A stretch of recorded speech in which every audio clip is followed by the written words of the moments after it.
for at least an hour, what would spur us into a conversation? We need to have a conversation. What could make us be forced to talk to each other? Other than saying, excuse me, and please don't push my arm off the armrest. And so that's when I came up with the idea of us seeing a poor young woman out the window being robbed or being abused. And I thought abused because I, at some point in my life, have been abused. At least 50% of the women in the world have been abused in some kind of way, domestically or sexually. So if we both saw this young woman out the window being attacked by her boyfriend, that might force us to have a conversation, at least to get the woman help or something. And that's how I came up with the idea. And that's what would spur us into having a conversation with each other, because we can't get off the bus. The bus is on the highway now.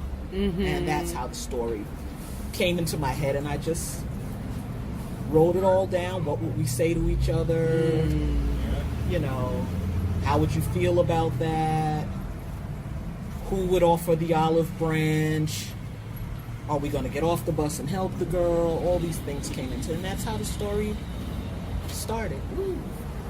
So I really admire that, and I wanted to ask you, what was the significance of having two women lead in this movie?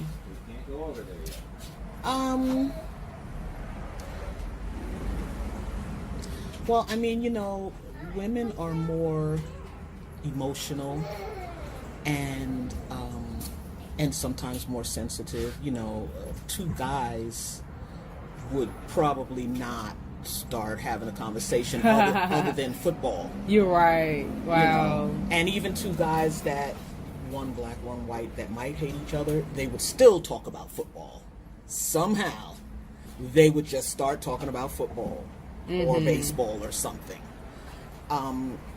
Which is not, you know, sports is something that's safe. That's safe for men to talk about. It has to be two women. I mean, I'm a woman, and it was a woman who clearly tried to intimidate me with the Confederates t-shirt. So the story had to be about two women. Two men with those t-shirts? I don't even know.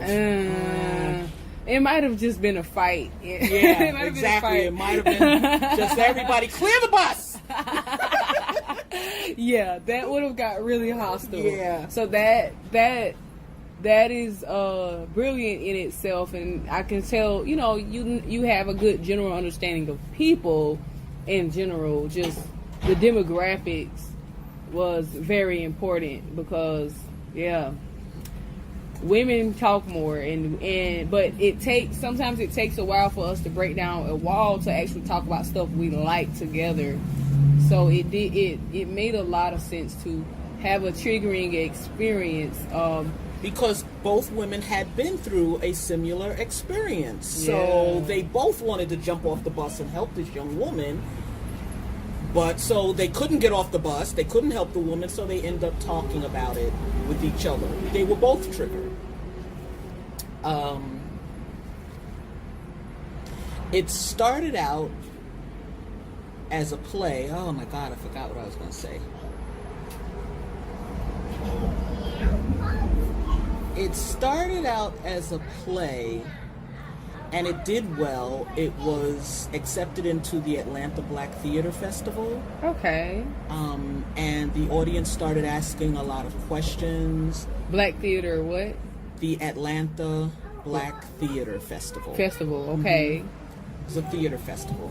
And afterwards, the audience started asking a lot of questions and comments and suggestions that it would make a good film, and that's how it ended up being reformatted into a screenplay and shooting it as a film.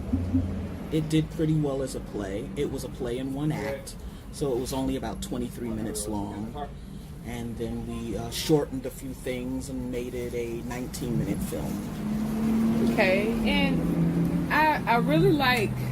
I don't know if I want to share this to give... I don't want to give a spoiler for people who haven't seen it yet, but I like where the idea of where the bus ended. I felt like that was really important, and it kind of signifies like we're all going the same place. We're so much more alike. We have so much more in common.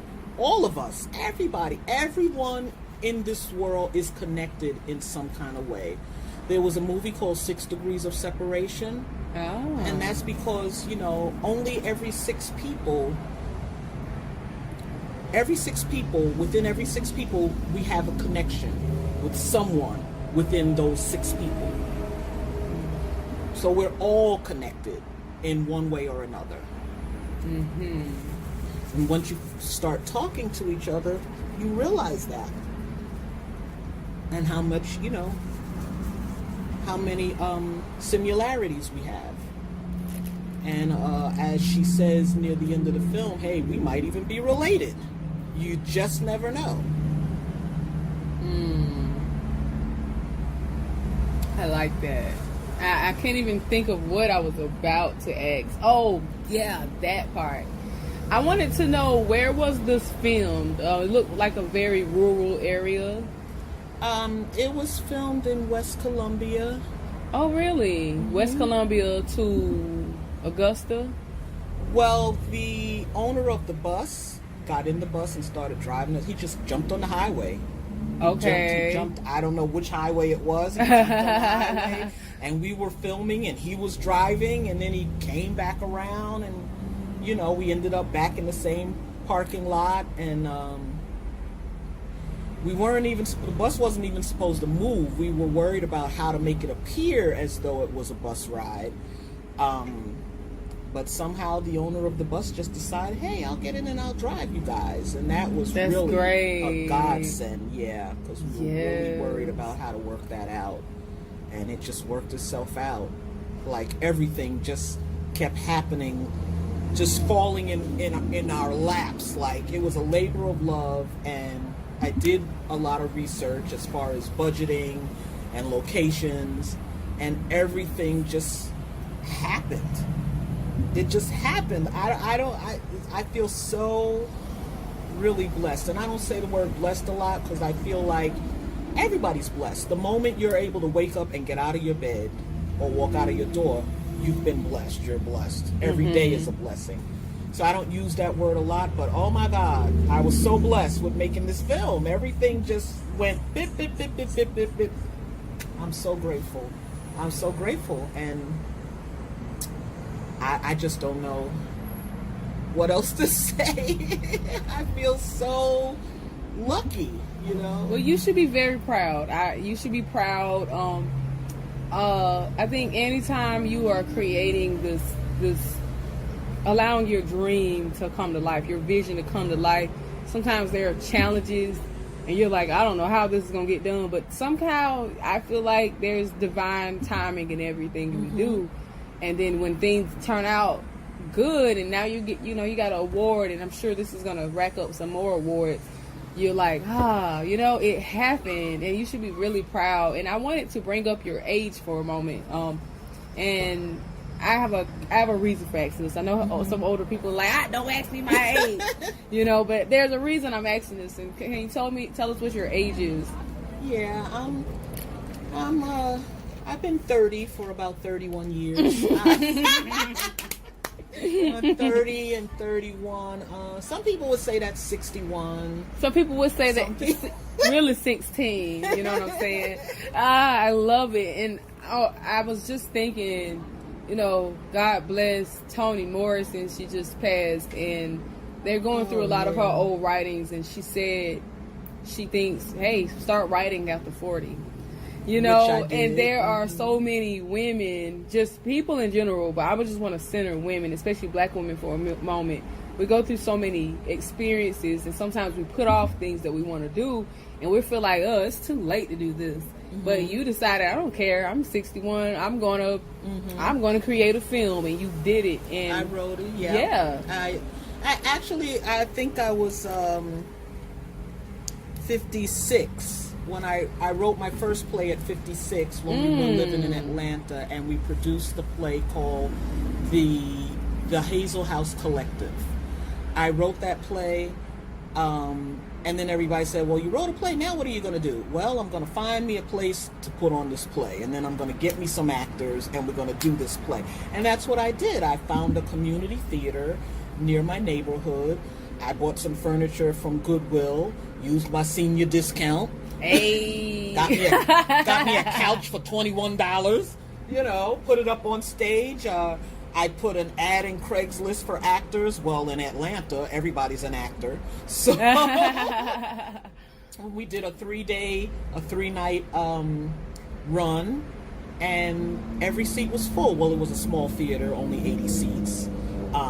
So it was very productive. I paid everybody. And they're still waiting to do it again. They call me all the time saying, when are we going to do let's do it again. But now I'm living here in Columbia. But that was the first play that I've written short stories and a little poetry. I'm not really a poet. And that was the first play I ever wrote. And then I started kicking around some ideas in my head. And I moved here, and that young lady at the house on the corner put that story in my head. Like, what if? Because that's how a lot of stories happen. What if, or when this happened? You know what I mean? So that was my second play, and then it went into a screenplay, and now I'm working on my third. That's amazing. That's amazing. Yep. You're a real inspiration, seriously. I've always wanted to. You know what happened, really? It's like I did theater for a long time in New York. I did a couple of films, and I did a lot of theater. Did you say you were from Brooklyn? Yes, from Brooklyn, New York. And what happened was, I was a single mom. I had a good government job. I did a lot of plays in New York. Well, at some point, you can't keep calling in sick to go to an audition. You got to keep this job when you're a single mom. So I had to make up my mind, hey, I want to keep my job so I can get my good government pension. Okay, so I had to slow down with all the acting jobs and stuff like that. And by the time I retired, got my pension, well, now I'm 25 years older, 30 pounds heavier. They're not having many auditions for, a fat old lady. So I said, you know what? I'm going to write my own play and put myself, the fat old lady, in the play. There's a part for many, many fat old ladies. So I love that. And that's how I came up with the idea of Big Fannie Mae. My first play, Fannie Mae. Okay. Yep, the Hazel House Collective. The character's name was Big Fannie Mae. I love it. It's so blackety black. You know how a lot of black names, especially older people, had it made. Betty Sue. Oh, yeah. It's like the 2-syllable names. Like, oh, yeah. I love and that. My whole family's from down south. There's a lot of Mays and a lot of Mamies. My grandma's both of my grandmas were Mamies. Both of them. Mamies. Wow. Mm-hmm. Mary Mamie Sue and Mamie Hamlin. And my grandma, her first name is Mayzetta, but we call her Mamie. Mm-hmm. So that really reminded me of that. And that's it's southern. It's like southern black. My aunt was Lula Mae. There are a lot of Mays, yeah. And what I think is so important is the representation show. My platform, Crease Speaks Me, is really about diversity. And like you said, there's not a lot of people that are casting for older women, for older black women, and some of those roles could be limited. You may be limited to being somebody's grandma, being somebody's mom. So I love that in this film, you place yourself there. Number one, I would have never guessed you were 61 from looking at you. Oh, God bless you. I would have never guessed that. I would have gave you at least candy. 40. That's what old ladies do. They give out candy for saying that. Where my candy at? Yes, I love that. It reminds me of the church days, But I would have gave you at the very least like 40. Come on! I would have never gave you 61. So now that I know your age, I'm like, God, she gave herself that. Now it's I have to make. I don't talk about stuff into a cake. Let me gas some more. Yeah, that's beautiful. So I feel like you know, there are people who like, look, they're not giving us opportunities. I'm creating this opportunity for myself. And we don't all have to be grandmas or mothers. You know, like the two ladies on the bus, they're both single and they're just living their life, you know, going about doing things and going places. And the first play, the Hazel House Collective, well, Big Fannie Mae runs a community center, you know, and everybody comes to the community center to hang out or chill, as you guys say these days. Chill, do homework, you know, write. You know, there's two poets that sit there at the community center and write poetry all day. And Big Fannie Mae runs this community center, although it appears that she's really into something else more sinister, but we won't get into that. Yeah, you don't, because we're talking about it. pieces. So. But I love that, mainly because, I don't know, I think it's so good to represent the creative industry. You know, a lot of people are thinking like, hey, it's a lot of poets that aren't getting paid for their work. You got two people that are actually doing this for a living. And in community centers, I definitely love seeing women in these roles doing what we do best. Like, we bring communities together. That's what sisters And that's do. what I love doing. I love bringing my people together. And when I write something, I try to think of everybody in all aspects and everything that's going on. I mean, you know, there's a lot of plays out there that are just about a crazy family or religion. But there's a lot of other things going on out there other than the family with the crazy people or the church people whose husband cheated. There's all kinds of other people. There's the poets. There are people trying to get a job, can't get a job. There's people that may have been recently stopped by the police. You think about all these things going on in the world, and you put them in the story. It can't be just a one-dimensional story. You know what I mean? And so I think about all the people and all the things they may be going through. I watch the news every day. My family says, turn that news off. It's depressing. I know, but I gotta know what's going on. I'm researching. I gotta know what's going on. Yeah. And I feel like, and then the news they're always going to give their, you know, they're going to give their limited, and they're going to give you the most fearful thing. So it's so good to just, it's good for baseline, but it's so good to even further it. And I'm sure you're already doing this, because I can tell you research. You want to know, just getting out, talking to people, getting out, observing people in their natural observe settings. People. I feel like it sounds fun. It sounds fun, and it's also like so great that you know, I feel like this is the importance of having black women in the film industry, period, because especially, you know, with your age, you're at 61, you've seen a lot of experiences. I've seen a lot, but you're also considering everybody. Yeah. So now you can portray that. You know, and I notice here, there's a lot of art going on here that I was surprised about. And a lot of people here are filmmakers, but most of them are men. Most of them are younger men. And then I see their films, and their films all have younger men and young women. You know, and there's so many other people that are not in their 20s and 30s. You know, there are other people living real lives that do real things. And so that's where I come in. I'm going to write about women in my age group, you know, 40 and up. There's not enough work for us. There's not enough work for them. And I know some of these young men that are filmmakers. They're always casting for their films, but everyone in the cast is 30 something or 35, you know, and mostly men. How is there a story with mostly men and only young women? Don't they have aunts or teachers or people they work with? When you go to a job, there's people of all ages, all hues. You know, same with the other people.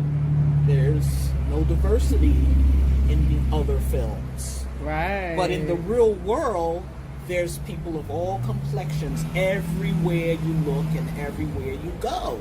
Somebody's got to write about that. Right. Somebody's got to write it like it really happens. Not just from your personal little small bubble of experience. You know what I mean? Right. So that's what I'm trying to do. I'm trying to make work and opportunities and parts for some of everybody. Some of everybody. That's so important. And I'm really enjoying this. I'm learning a lot. This is my 40s. the music industry. So, but I feel like music and film go hand in hand. I also really enjoyed the music in the film. I'm always paying attention to that. Oh, Jelani and his production company. Oh, yes. Please tell us about it. Yes, Jelani and Steve. I feel like I know those names. Steve who? Steve Jennings and Jelani. I know those names. Jelani has a music studio in Taps, downstairs in Taps. I happened to go in Taps for some other business one day, and he was the receptionist that particular day, helping out. Wow, I had to have met him before then. And I don't know how we started talking about it, but I told him that I had this film that I was working on, and I told him what it was about, and I was like, oh, you produce music? I'm going to need some, it would be great to have some original music. And he said he just happened to be working on a song called One Love when I told him the concept of the film. And I was like, oh my God, that's perfect. And here we are, and One Love is going to be a big hit. He and Jelani and Steve. What is their studio name? Oh my God, he's going to kill me. Or his last name, if you know that. It's okay. It's okay. You know, sometimes we don't gather all the information off the top of our head. That's okay. Because trust me, I'm full of connections, and sometimes I'm like, I know I talk to this person all the time, and I know exactly. this person. I feel like I know him. I'm just. Is this the guy with the curly hair? Mm-mm. Okay, nope, wrong person. He's big guy, over 6 feet, and his studio is right downstairs in the Taps building, in the Taps Art Center. That's him, yeah. Studio 23. Studio 23. That I think that's the name of his production company. Okay. Yeah, Studio 23. Okay, I have seen him. Yeah, I'm glad for that. I'm glad you even provided a space for artists. I never forgot him. That time we met, and he said, "Oh, I'm working on this new song that would probably be good for the movie that you just described." And I was like, "I'm gonna remember him and stay in touch with him," and that's what I did. That's amazing. So many different communities kind of come together for a film, and so this is why it's so great to just make random connections with people. You never know when you're gonna need them again. Yeah. I love that. I love that. Everybody I meet, I say to myself, oh, really? Wow. And that's where those connections come in, where we're all connected in some kind of way. You just never know when we might have the opportunity to collaborate on something. Absolutely. Oh, yeah. Everybody should get some. Everybody should be able to get some, So that's where I'm coming from. Before you know it, I'll have everybody working. That's right. Sandra coming to take over and take over the. What was that little mouse? The world. Take over. What are we going to do today, brain? We're going to take over the world. Yeah. Can you tell me how to take over the world? I'm going to take over the world one story at a time. Yes. Until everybody loves everybody and holds everybody up. I don't just talk about holding people up. I'm going to teach people how to hold each other up and mean it. Yes. That's what I want to do. So I'm going to end up closing out the interview. It's been so great talking to you. So I have a few more questions. Okay. And I wanted to see if you had any advice for any women, whether it be women your age, my age, just women or anybody with a story to tell about filmmaking. What are some pieces of advice you would give them? My main advice would be to just do it. Everybody has a story in them. They say everybody has a book, at least one book. And it's true. Everybody has at least one story in them. Just start writing. Write about what you know. Don't, if you've been working all your life, or you're a mother or a single mother, I would not suggest to just go out and try to write a science fiction film. You know what I mean? Write about something. There's a story everywhere. There's a story going to Starbucks. You walk into Starbucks, the line's too damn long. That's a 5-minute story right there. Yep. Well, what you got to do that you can't get on the line? You can start writing about that. Mm-hmm. There's a story everywhere you go. And just write about what you know. Don't overtax yourself by trying to be, you're going to make the story of a lifetime about this science fiction vampire dude. No. If you don't Just- already know about it, leave that alone. There you go. So, because, yeah, okay. I feel that. Mm-hmm. Okay. That's the easiest way to just start, right? You know, and my favorite saying by Nike is just do it. Just do it. Just do it. You don't need anything fancy. You don't even need a fancy computer. Just get yourself a notebook and a pencil and write. And then you can go to the library and type it into their computer for free. So that's my advice. Just do it. Thank you. Thank you so much. All You're right. welcome. Thank you for listening.